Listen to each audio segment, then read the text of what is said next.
What's up guys, welcome back to another video. Hope you're all doing well today. Us YouTubers, we like to toss around titles like this is the new best track in MX bikes, the best compound in MX bikes, the roughest track, the best looking track, the most realistic track, all this good stuff. I promise you, hand on heart, any single time someone asks me what my favourite outdoor track in this game is from now on, I will tell you it is the outdoors track on the MTF facility, Millsaps Training Facility. Welcome back. This track is made by Bradley Clay.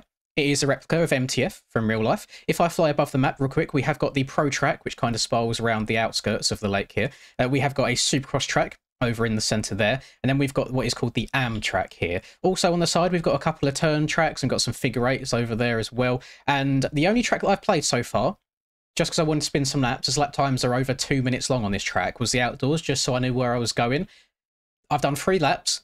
My mind is absolutely blown. I've just slid into Bradley's DMs and said this is the best outdoors track I have ever played, ever. It is amazing. The jumps flow incredibly. The lines all flow really nicely. Multiple line options as every corner. They all flow in and out of each other really nicely without it feeling awkward at all. The way the bumps are built is enough to slow you down, but if you're techie enough, you can kind of jump off a one and like triple or double your way into the corners as if you was like Chase or Jet. It feels so good to ride. It is unreal. I have got nothing but respect for Bradley because this isn't a track that is just wide open everywhere. As you can see, it's a little bit tricky coming into these corners. Some lines like this outside are really quick, but then you get to other sections of the track, like over here, where it kind of twists back and forth and you've got tight, narrow ruts to filter into. He has done an incredible job. And I always like his tracks because he does tend to go for more one-to-one scaling than most people do. So I'm going to show you some laps. We are going to start off on the Pro track first. We are then going to work our way over to the AMS track and we'll finish things up on Supercross. It is worth staying to the end of the video because Bradley has specifically requested that I try and put down a couple of burners to see just how quick my lap times can get. So once I've done all the normal riding around and recording, I'll go and record some hot laps and I'll throw it in there at the end. It probably won't have commentary, but you can see what a good lap around this track will look like. So without further ado, I'm sorry for all the waffling. Just wanted to boast about how amazing this is. Let's get into it. Okie dokie, let's get into it. First and foremost, visually looks very nice. You might be saying, oh, but there's like a lack of models, it looks quite open plan. I believe this is exactly how MTF is in real life. I have 3D grass on right now, which he said was the best thing to do. As you can see, we've got all these like 3D grass dotted around here. I believe if you go into settings and turn that off, none of this like shrubbery or grass is here at all. So that would help with FPS a little bit if you're struggling in any way. I was told that this track was originally in 4K resolution, which allowed the ruts to be a little bit more narrow. It allowed the bumps to be a little bit more peaky and difficult. However, it was you know how this game is, it's not really optimized very well at all, so it was causing FPS issues. So he downscaled it, he put it down to 2K, and I still think it firstly still looks incredible, but it rides so good. And you know me, I've ridden probably 1,000 different tracks in this game at this point, so that praise doesn't come very often. The amount of times I do get asked what my favourite track in the game is, I usually just like shrug and say something like Krakenberg, because I really can't decide. You know, we have a lot of really fun tracks in this game. It is this. I promise you, it is this track. This will not be one of them tracks that is one and done for me. I will be returning to this track because not only is it just a good track all around that I'm enjoying so far, it's also one that I think would actually be pretty damn good practice for like the aerial series outdoors. It's a difficult track. It's not super easy. You got to have your wits about you. You got to look ahead. You got to pick your lines right. You can override it, which is a really important thing as well. Like you can go too fast and end up crashing. So you have to kind of pick and choose your moments when you really want to open it up and get on the throttle. And I think my favourite thing about it, it's not sand soil, it's soft soil traction. So you guys that like your traction, you can certainly have it. But going into some of these corners, it almost has a slightly sandy feel. The way that the bumps roll and you can double your way through, which I really enjoy. This track will definitely help you if you come to learn like getting up on the pegs and like following ruts all the way around. See right there, that corner tightens up quite a bit. Standing up over the bumps, getting set down into the corner, throwing some absolute schmeezers over the jumps because the jumps are built, like the faces of the jumps are really nice the way they're built. And then you've got some more slow, difficult, techie sections like this where you have to really slow down, take your time in the rut, think about it, and it's really good. I don't know how many different ways I can word how much fun I've had on literally just like 3 laps on this track, but it's really, really good fun. So to all of those folks that are lucky enough to get to ride at MTF in real life, I'm jealous. I really, really am. It feels amazing. I imagine it's probably pretty damn brutal in real life. There's a reason that it costs a pretty penny to get there and train there and get better, but fair play, they built an absolutely amazing track, like so much fun. Now you might be wondering, Linda, it's all well and good you showing us this track. When's it come out? Where am I looking? Blah, blah, blah. So it is going to be a shop track. It is going to be released on, what's the date today? It'll be released on the 29th. So that will be on Monday, the 29th of July. And I don't know the timing in which it will be dropped on the shop. That's the only thing. I just know the date. So Monday is the date it'll be out. I'm actually doing this on Sunday night. Imagine me actually getting ahead on videos for once. That doesn't usually happen. Usually I'm lastminute.com, but I had spare bit of time today. I've not done too much. I went to the gym earlier, just cooked dinner, watched GPs earlier today, and then I thought, you know what? Got spare time, not doing anything else. I may as well hop on some bikes and actually be productive at the same time. And I just want to try and keep the fingers warm, if that makes sense, because we've got 2 weeks now before any aerial races. We've got stuff like Odin in between, which I'll still be doing and streaming. I believe I have Odin on Tuesday in the 250 class. However, they saw what Ariel tried to do that people pussied out of, and they are enforcing that it's going to be 2 strokes only in the Odin class this week. So you're going to see me at Washougal on a 125 against everybody else on 125. So we'll see how that goes. In obviously my very small experience that you saw in the Could I Qualify video, I can get around the track on the 125. I'm just not exactly very quick. I was about 4 seconds off the other, well, off of K-Dog, who was the top qualifier on the 125 in the NA side of things. So we'll see what... Come on, 90 front end, behave yourself. We'll see what the speed I end up bringing. It's not something I'm going to sit here grinding. I mean, championship-wise in that series, I'm a long way ahead. I'm pretty sure I can afford to miss like 3 motos points-wise, so it doesn't matter if we don't win. Just have to show face, show up. I don't think there's prizes or prize money for that series at all. So it's literally just to get another live stream going on during the week. And Washougal's live stream went really, really well. Everyone was very lovely, and hoping for some more of the same. That would be very, very nice. And I hope to see all of you there for just some classic. No, it's not even classic 2-stroke. It's modern 2-strokes. I'll probably be on the KTM, to be honest. But just some good old 2-stroke action. The 2-stroke ASMR. Love hearing the 2-strokes ringing out around the tracks. Oh my goodness, the flow, just the way that I'm jumping into these corners, it feels so nice.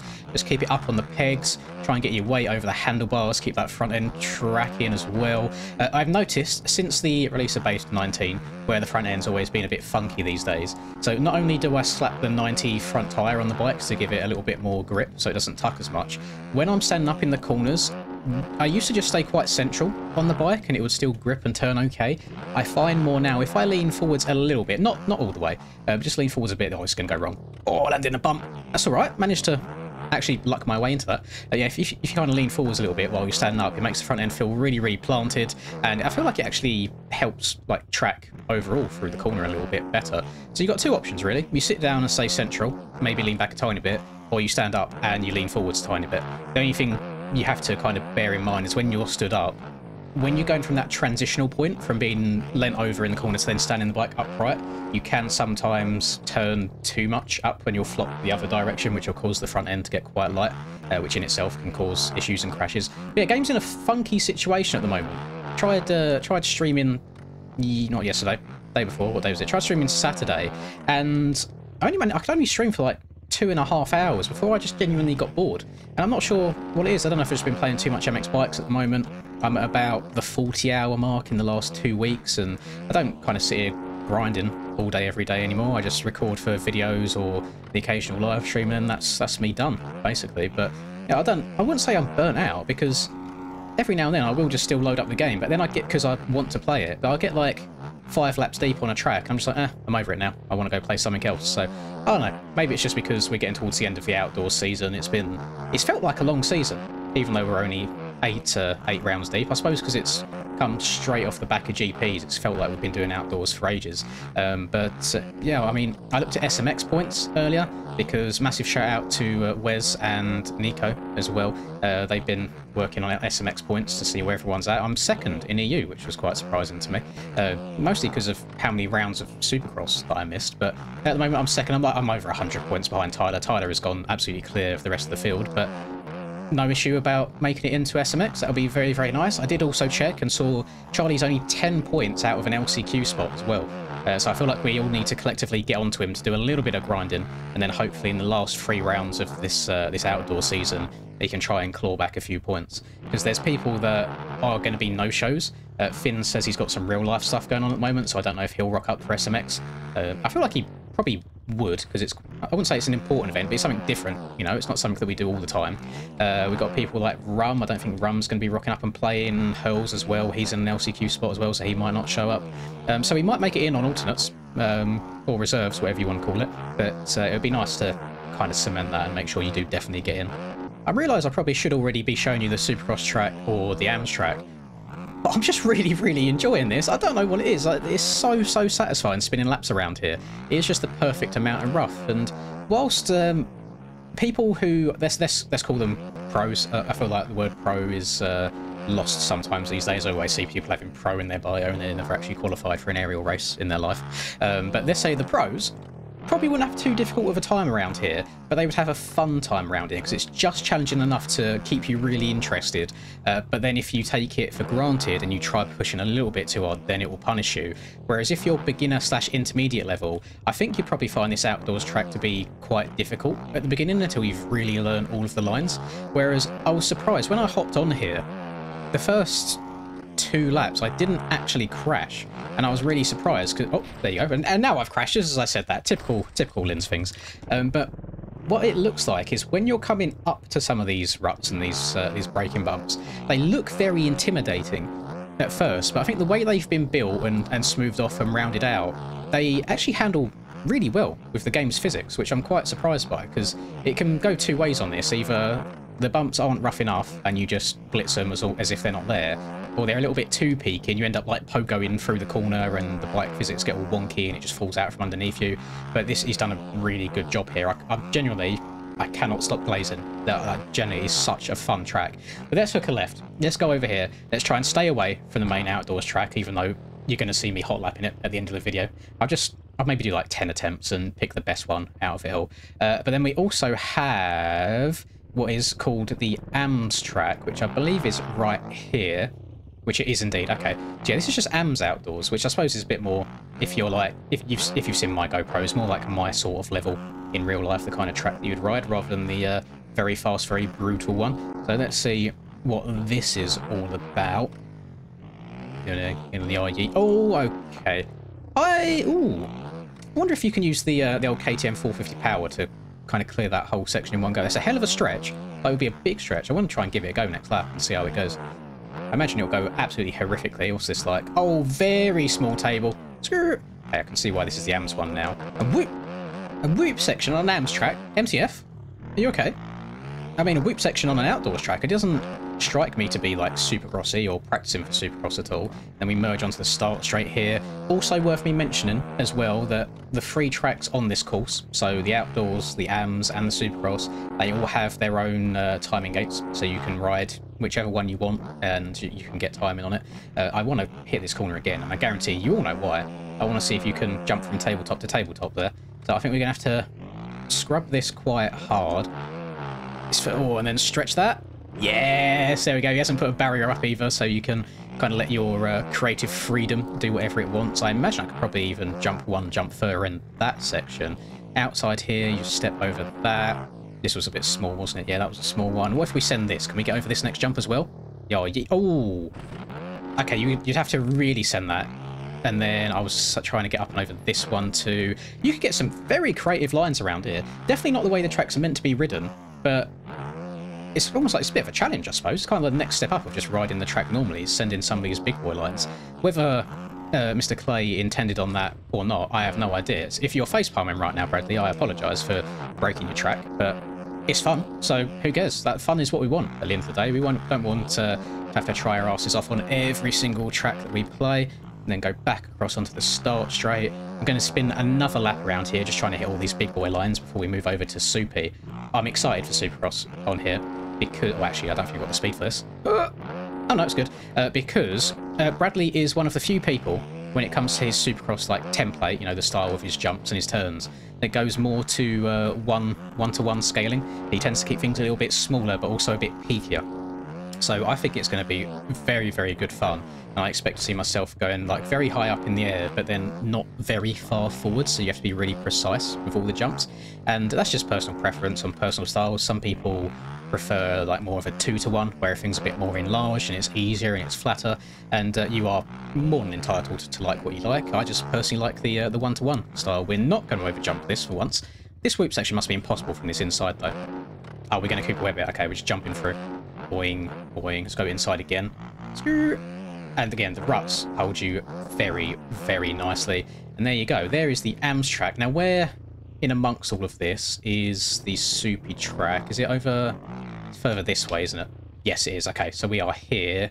That looks like a jump face to my right. So we're going to join on the track right here. Round to the right. Is it just a double over the finish line? Now, obviously, I know what MTF is. I think everybody in the community knows what MTF is, but I don't know if I've ever seen any MTF footage. I have a feeling I may have seen like a very, very old Matt Burkeen, either video or Instagram story, I can't remember what it was, of him recording others at MTF, but I don't know if I've ever seen any GoPro footage around there, so I might even go away and do a little bit of research after this video's done as well, just to see what it looks like and actually rides like in person.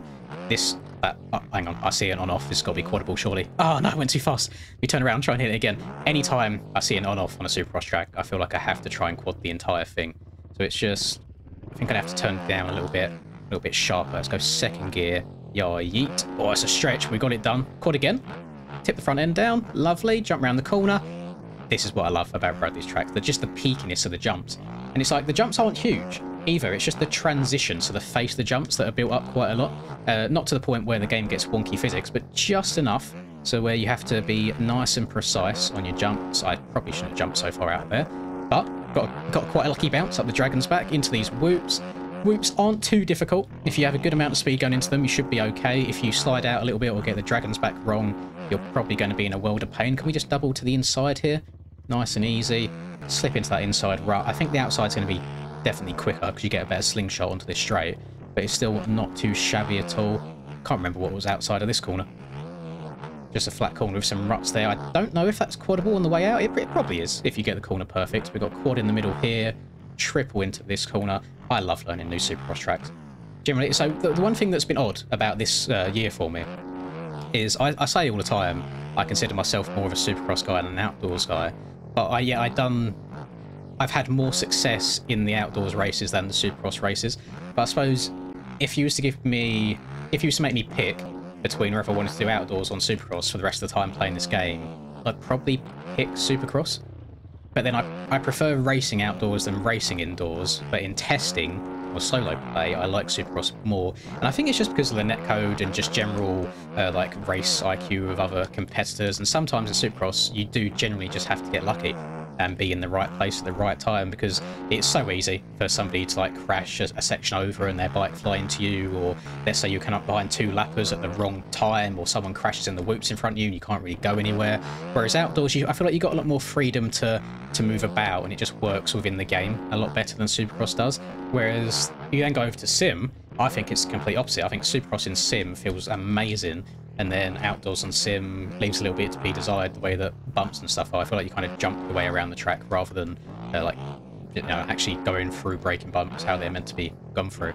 But yeah, overall, so these three tracks, genuinely really, really good. I suppose what I was saying earlier about if you was beginner or intermediate, you probably won't like the main Nationals track. The AMS Nationals track probably would suit you absolutely perfectly. And whilst this Supercross track isn't hard to just get around in general, like you can double and triple your way through no problem, it's then trying to put it all together and really send them big lines that I think is going to challenge people. But honestly, I cannot praise Bradley enough for this. I mean, so he's had a pretty good work rate, to be fair. He's been releasing quite a few tracks this year. Some people I see start getting annoyed at track creators because they only release shop content at this point. I don't see any problem with that. I mean, when it's stuff like this and it is this much fun, I'm more than happy to see it on the shop. No idea price-wise what we're looking at, so you're going to have a look at that yourselves later today. But I hope you can all agree with me, and hopefully once you play the track for yourselves, you'll kind of feel what I'm feeling. This is something a little bit special. I don't enjoy compounds as much as this very often, so thank you very much, Bradley. I appreciate it. And then obviously thank you for letting me play it a day and a half early, so I can make a video on it as well. And thank you all of you for watching. I am going to try and run a hot lap on the outdoors track. It's not going to have commentary. I'm just going to sit here and do a few laps whilst watching something on my other monitor. So feel free to hang around for that and watch what a okay lap should be. I'm hoping that I can get under that 210 that you see at the top left there. And then, yeah, that'll wrap it up. Like if you enjoyed, subscribe to the channel if you are new, all that beautiful stuff. Have a lovely rest of the day, whatever you're up to. And I'll catch you guys in the next video. Peace.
Lynn's in the zone, never backing down. Riding MX bikes, he's the talk of the town. 2022 champ with a YouTube crown. His game is tight, no signs of slowing down. Late nights, bright lights, he's chasing that fame in the digital arena. Writing his name, she's a 10 out of 10. Supporting his lane, hairline might receive, but his passion's the same.